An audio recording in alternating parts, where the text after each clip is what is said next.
انجیر اور زیتون میں کوئی خاص چیز ہے جس کی اللہ نے قرآن میں قسم اٹھائی ہے؟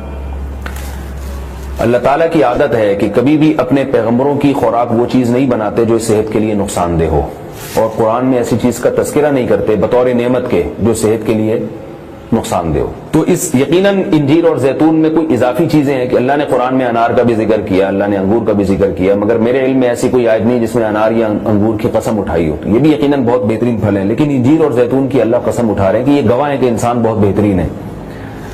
تو اس سے ایک تو پتہ یہ چلتا ہے کہ ہمیں انجیر اور زیتون کو اپنی خوراک میں شامل کرنا چاہیے۔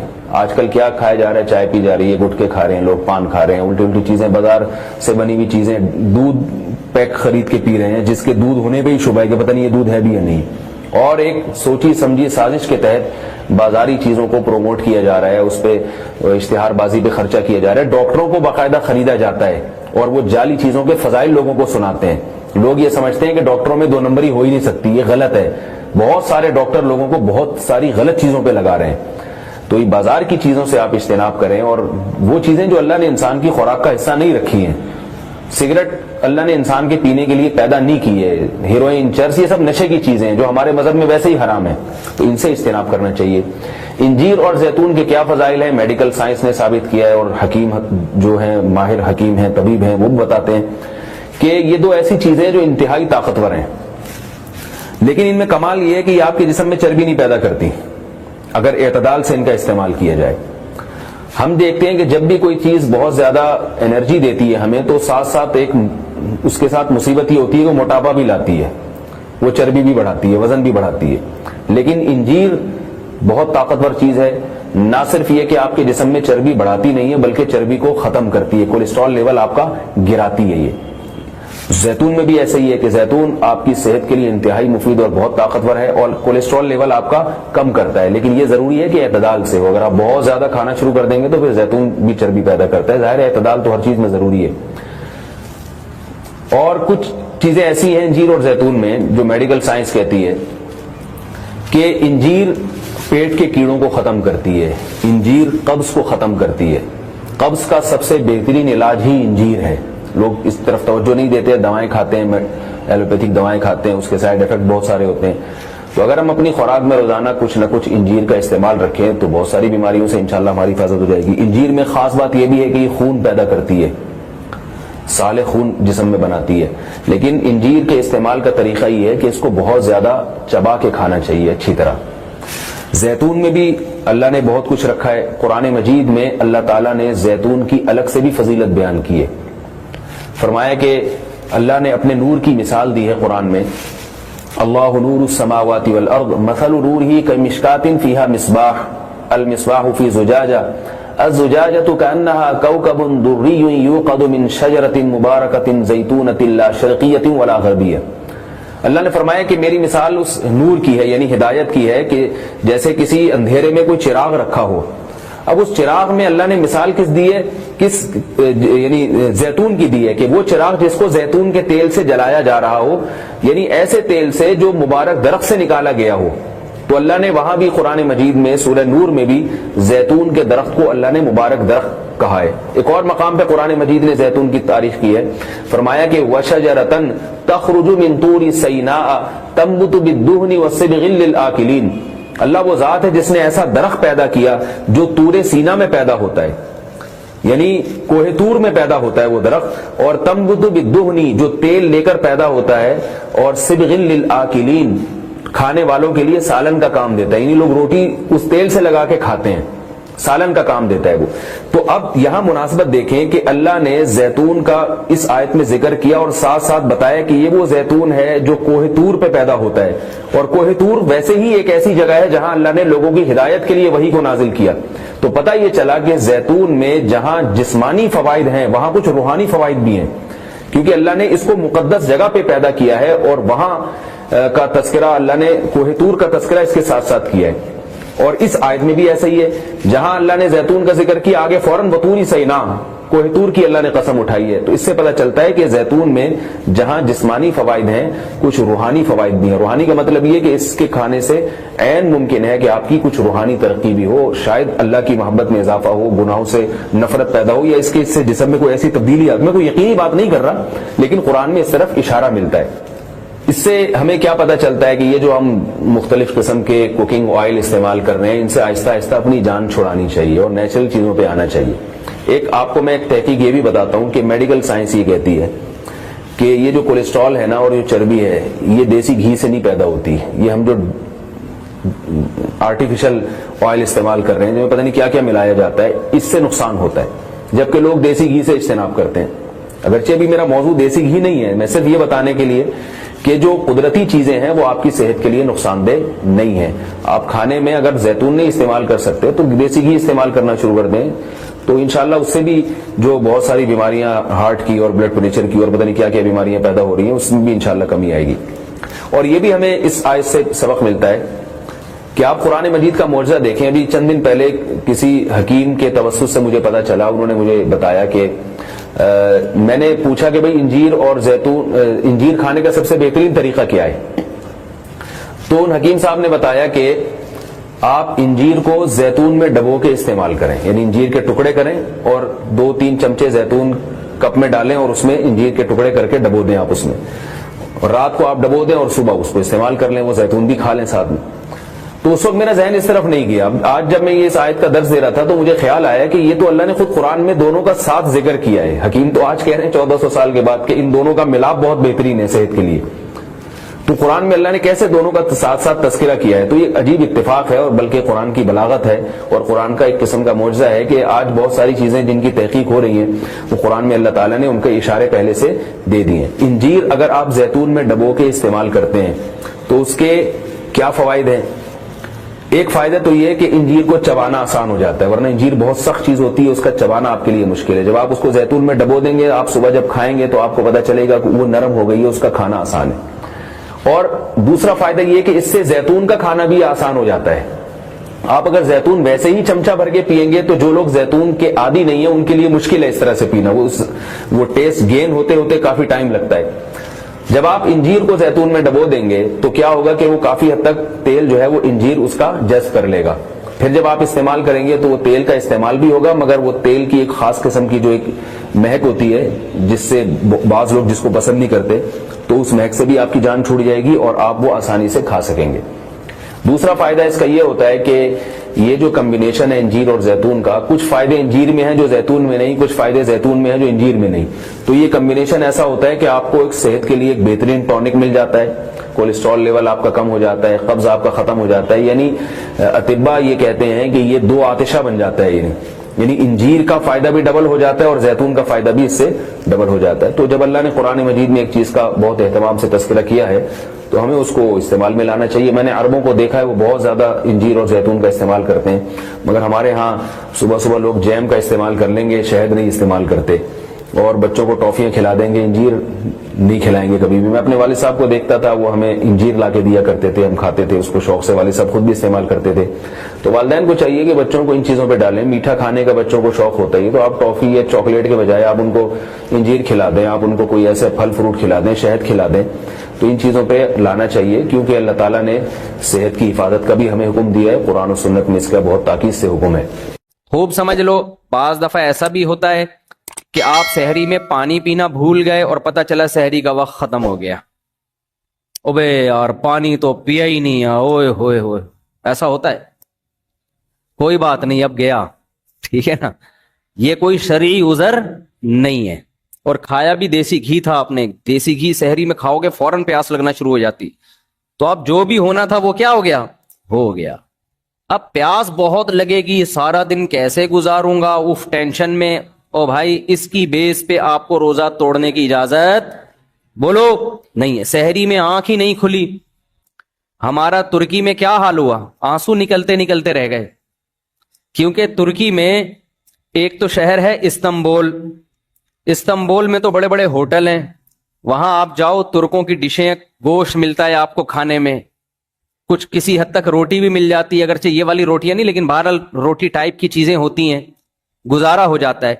لیکن ہم ترکی میں گئے تھے شام کے بارڈر کی طرف, وہاں ان کا جو کھانا تھا وہ کھانا ہوتا تھا 2 برگر فائبر والے نہیں ہوتے جس میں فائبر چوکر, یہ جو ہم بکریوں کو کھلاتے ہیں نا, ابے بغیر چھنا آٹا جس کو کہتے ہیں وہ والا آٹا, اور وہ بھی گول گول پیڑے 2-3, جو بن نہیں ہوتا صبح بیکری سے جو ملتے ہیں بن, ایک تو وہ بن ہوتا ہے نا میدے کا, وہ میدے والا بن نہیں, عام بن, اور زیتون اور آملیٹ, اور اللہ آپ کا بھلا کرے اس ٹائپ کی چیزیں بس سمجھ لیں. ہمیں چاہیے کھانا بھائی, ہمارے پیٹ میں جب روٹی کا بھاری نوالا جب تک نہ گرے ہمیں تسلی نہیں ہوتی. پھر چاول بھی ایسے عجیب سے چاول, وہ یہ چاول ہی نہیں ہے جو خوشبودار چاول ہوتے ہیں, عجیب سے وہ یوں سمجھ, بچوں کو ہپا نہیں کھلاتی مائیں, ہپا کھا لو ہپا, وہ والے چاول. اب ہوا یہ کہ ایک دن آدمی کھائے, 2 دن کھائے, 3 دن کھائے, بھائی پیٹ میں آتے پریشان ہو گئی ہیں, اور پھر رمضان شروع ہونے والا ہے, کیسے گزارا ہوگا. اور میرے ساتھ تھے ہمارے ماشاءاللہ پٹھان سوات کے کوہاٹ کے, اس کو تو چاہیے کوئی بھاری بھرکم نوالا, ہمیں بھی ایسے ہی. اب کیا ہو رہا ہے کہ ہم نے 4 بجے وہی کھایا ان کا نا, وہ عجیب سا بالکل وہ فائبر ہی تھا بس, وہ کولیسٹرول کم کرنے کے علاوہ کوئی کام نہیں کر رہا تھا. وہ 4 بجے کھایا, پھر رات کا کھانا ہم نے کھایا نہیں. ہم نے کہا صبح سحری میں ڈٹ کے کھائیں گے. 4 بجے کا بندہ کھایا ہوا, صبح جب سحری ہمارے پاس آئی ہے, پہلا روزہ ترکی میں تھا, پھر ہم وہاں حرم چلے گیا تھا میں, تو جب سحری ہمارے پاس آئی ہے تو وہی 2-3 ڈیزائن رکھے ہوئے تھے ہمارے سامنے. یہ زیتون ہے, یہ شہد لے لیں آپ, یہ پنیر لے لیں, بھائی کھانا دو اللہ کے بندو, کیا چاہیے, حالت خراب ہو رہی ہے یار. پھر چلنا, سردی اتنی شدید, سردی میں تو ایسی بھوک لگتی ہے, پھر سارا دن کا روزہ رکھ کے کام کیسے ہوگا. تو میری تو حالت یہ تھی, وہ دیکھ کے نا میرے آنسو نکلتے نکلتے رہ گئے, میرا دل کیا میں پھوٹ پھوٹ کے کہیں جا کے روؤں میں. تو میرا تو پھر بھی تسلی یہ تھی کہ چلو سفر ہے, ابھی حرم شریف جا رہے ہیں, مدینہ منورہ, وہاں جدہ جانا تھا تو وہاں جا کے کھا لیں گے. لیکن ان ساتھیوں پہ بہت ترس آیا, تو وہ میں نے پھر حرم میں 3-4 دن گزارے. وہ وہاں سے مجھے نا افطاری اور سحری کی تصویریں بنا کے بھیجتے رہے کہ مفتی صاحب افطاری میں یہ ہے, سحری میں یہ. بڑی ہمت ان ساتھیوں کی, ابھی بھی وہیں پر ہیں, اللہ تعالیٰ ان کو جزائے خیر دے. تو اس لیے ہمیں جو یہاں کھانے ملے ہوئے ہیں نا, صحت کا بے شک بیڑا غرق کریں, لیکن مزہ بہرحال مزہ آتا ہے یار. نوالا پیٹ میں گرتا ہے, میں نے کہا ہمیں تو پراٹھا چاہیے, کچھ نوالا پیٹ میں گرے, ٹھا کر کے آواز آئے. یہ جو ہم عجیب سی چیزیں کھا رہے ہیں, چوکر فائبر, منہ میں جا کے غائب ہو جاتا ہے. وہ شہد گرے گا پیٹ میں کیا پتا چلے گا, شہد بھی اگر ہے تو روٹی سے نا. صحت کی بات نہیں کر رہا, ہو سکتا ہے ڈاکٹر سارے وہاں پہنچ جائیں ترکی کے, یار اتنی اچھی بہترین ہمیں فیڈ مل رہی ہے وہاں پہ, اور بہترین ہمیں خوراک مل رہی ہے, لیکن وہ پیٹ میں نوالا جو ہے نا بڑا مسئلہ ہو رہا تھا, کہاں سے کہاں. تو میں اس پہ کہہ رہا تھا, اب میں وہاں جا کے یہ کہتا کہ یار چونکہ ہمارے مطلب کی سحری نہیں ہے اور رات شام 4 بجے کھانا کھایا ہوا ہے تو ہم روزہ چھوڑ دیں. سفر کی بیس پہ چھوڑنے کی تو اجازت تھی, اس بیس پہ نہیں چھوڑ سکتے کہ ہمیں سحری کیا مل رہی ہے, ہماری مرضی کی نہیں مل رہی. تو آپ کی سحری میں آنکھ کھلے یا نہ کھلے, آپ کو روزہ رکھنا پڑے گا. اللہ نے روزے کی چھوٹ صرف 2 لوگوں کو دی ہے, ایک بیمار لوگوں کو اور ایک مسافر لوگوں کو. یہ اہم مسئلہ تھا, موضوع سے ہٹ کے تھا, لیکن بیان کرنا بہت ضروری تھا, کیونکہ میں دیکھ رہا ہوں لوگوں کو, سوسائٹی کو دیکھ رہا ہوں نا, آنکھ نہیں کھلی تو روزہ چھوڑ دو, پانی پینا بھول گئے تو روزہ چھوڑ دو. بھائی یہ گزارنا پڑے گا آپ کو, اللہ نے آپ کو اجازت نہیں دی ہے, جو مرضی ہو, فرض ہے, رکن ہے اسلام کا, ورنہ آخرت میں طبیعت سے پھینٹی لگے گی. ہاں 2 صورتوں میں توڑنا جائز ہے, موت کا خطرہ ہو جائے یا بیمار ہونے کا. بول لو نا کیا ہو گیا, جملہ کمپلیٹ کر لیں. موت کا خطرہ ہو جائے یا بیمار ہونے کا. بیمار ہونے کا مطلب یہ کہ کوئی پین تکلیف جیسے خالی پیٹ ہونے کی وجہ سے پیٹ میں پین شروع ہو گیا, درد شروع ہو گیا, یہ بھی ایک بیماری ہے. شوگر لیول اتنا ڈاؤن ہو گیا کہ شوگر کے پیشنٹ کے ساتھ تو بڑے مسائل ہوتے ہیں, چکر آنا شروع ہو گئے, یہ بھی بیماری ہے. خدا نخواستہ بے ہوش ہونے کا خطرہ ہو گیا, تو یہ بھی کیا ہے, بیماری ہے. پھر رہ یہ گیا کہ بھوک اور پیاس برداشت نہیں ہو رہی, یہ بیماری نہیں ہے, یہ تو کسی سے بھی برداشت نہیں ہوتی, تبھی تو ہم کھاتے ہیں کہ بھوک برداشت نہیں ہوتی. تو بھوک اور پیاس جتنی بھی لگے روزے کی حالت میں, اس کو برداشت کرنا آپ پر لازم ہے, اس بھوک اور پیاس کی شدت کی وجہ سے روزہ توڑنے کی اجازت نہیں ہے. ہاں بیمار ہونے کی, پیٹ میں درد ہو رہا ہے, السر کے پیشنٹ کو بہت زیادہ پین شروع ہو جاتا ہے بھوکا رہنے سے, یا شوگر لیول ڈاؤن ہونا شروع ہو گیا, بے ہوشی کا خطرہ ہے, اس طرح کے جو خطرات ہوں گے, بیمار ہونے کا خطرہ جسے کہتے ہیں, بلڈ پریشر اتنا زیادہ لو ہو گیا کہ ڈاکٹر نے کہا 2 انڈے اس نے نہیں کھائے اگر, تو بعض دفعہ بلڈ پریشر لو ہوتا ہے نا, نمک کھانا پڑتا ہے فوراً, یا انڈے منڈے پھوڑنے پڑتے ہیں, یا کوئی ORS وغیرہ پینا پڑتا ہے, تو بی پی لو ہوگا نا, یہ بھی ایک بیماری ہے. تو بیماری میں توڑ سکتا ہے, بھوک کی شدت یا پیاس کی شدت کی وجہ سے نہیں توڑ سکتا, کیونکہ روزہ نام ہے بھوک اور پیاس کے برداشت بولو کرنے کا. اللہ کے دین میں یاد رکھو لچک نہیں ہے, آسانی بہت ہے, لچک نہیں ہے. جو آسانی اللہ نے دینی تھی وہ دے دی ہے, اپنی طرف سے مزید آسانیاں آپ کو پیدا کرنے کی اجازت نہیں ہے. اکثر لوگ یہ بات کہتے ہیں اللہ غفور الرحیم ہے, اللہ معاف کر دے گا. یہ بہت خطرناک جملہ ہے. آپ خدا کی نافرمانی کر رہے ہو اور یہ کہہ رہے ہو کہ اللہ کیا ہے, غفور الرحیم ہے. یہ بہت, دیکھو اللہ جب گناہ کی بات کرتا ہے نا کہ گناہ مت کرو, تو جہنم کی وعیدیں سنا کے ڈراتا ہے. وہاں یہ نہیں کہتا کہ میں غفور الرحیم ہوں. خوب سمجھ لیں, یہ جو آج ہم نے سورہ اعراف پڑھی ہے, اس میں جو پیغمبروں کے واقعات آئے, تو کہیں بھی نہیں ہے کہ پیغمبروں نے قوم کو جا کے سمجھایا ہو کہ دیکھو تم اللہ کی نافرمانی چھوڑ دو, نہیں چھوڑتے تو کوئی بات نہیں, اللہ بہت غفور اور رحیم ہے. یہ کہیں بھی نہیں ہے. کئی واقعات پڑھے, میں انشاءاللہ بھی پڑھتا ہوں اس کو, کہیں بھی نہیں. ہر پیغمبر نے کہا انی اخاف علیکم عذاب یوم عظیم, تم نے گناہ نہیں چھوڑا, ہمیں ڈر ہے کہ بہت بڑا عذاب نہ تمہارے اوپر آ جائے. لوط علیہ السلام کی قوم کا واقعہ بھی آیا آج کہ تم ایسے جرم کرتے ہو, تم لڑکوں سے بدفعلی کرتے ہو, ہمیں ڈر ہے, مجھے ڈر ہے کہ اللہ تم پر آسمان سے کوئی عذاب نازل نہ کر دے. تو قوم نے کیا جواب میں کہا ہے, قوم نے جواب میں کیا کہا کہ بھئی لے آؤ اللہ کا عذاب. وہ کہہ رہے ہیں توبہ استغفار کرو, چھوڑو اس جرم کو, عذاب آئے گا. قوم جواب میں کیا کہہ رہی ہے کہ بھئی آپ بہت پاک دامن ہو, آپ علاقہ چھوڑ کے چلے جاؤ. تو جواب میں لوط علیہ السلام نے یہ نہیں کہا کہ نہیں عذاب نہیں آئے گا, اللہ کیا ہے, بہت غفور اور رحیم ہے. ہمارے ساتھ مسئلہ یہ ہے کہ جو چیز جہاں کی ہوتی ہے ہم وہاں نہیں فٹ کر رہے ہوتے اس کو. دیکھو یہ رمضان ہے نا, اس میں پکا عزم کرو. قرآن الحمد سے لے کے والناس تک ایک ہی بات کرتا ہے, اپنا عقیدہ درست کر لو اور اپنا عمل درست کر لو اور اللہ کی طرف آ جاؤ. یہ عبادتیں ہمیں کیوں دی گئی ہیں, روزہ ہمیں کیوں دیا گیا, تراویح کیوں دی گئی ہے, تاکہ ہمارے دل میں اللہ کی محبت پیدا ہو جائے اور ہم اللہ کی نافرمانی کو چھوڑ دیں.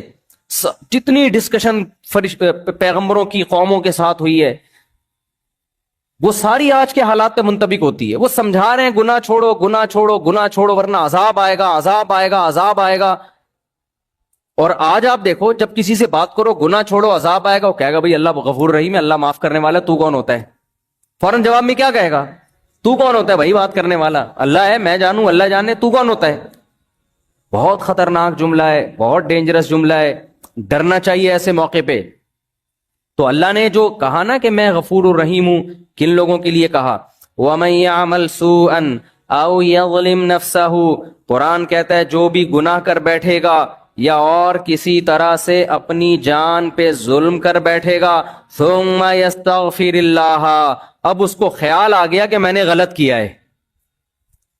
اب اس کو خیال ہو گیا, کیا ہوا بولے نا, میں نے غلط کیا, مجھ سے مسٹیک ہو گئی ہے بھائی, یہ تو اس کی سزا کیا ہے, جہنم کی آگ. یہ خیال نہیں ہے کہ کوئی بات نہیں اللہ تو غفور رحیم ہے, چلو یار چلتا ہے, ابھی تھوڑا ڈیلے کر دیتے ہیں, ابھی تو جوان ہے, جب بڑھاپے میں تو ویسے ہی سب کچھ چھوٹ جاتا ہے.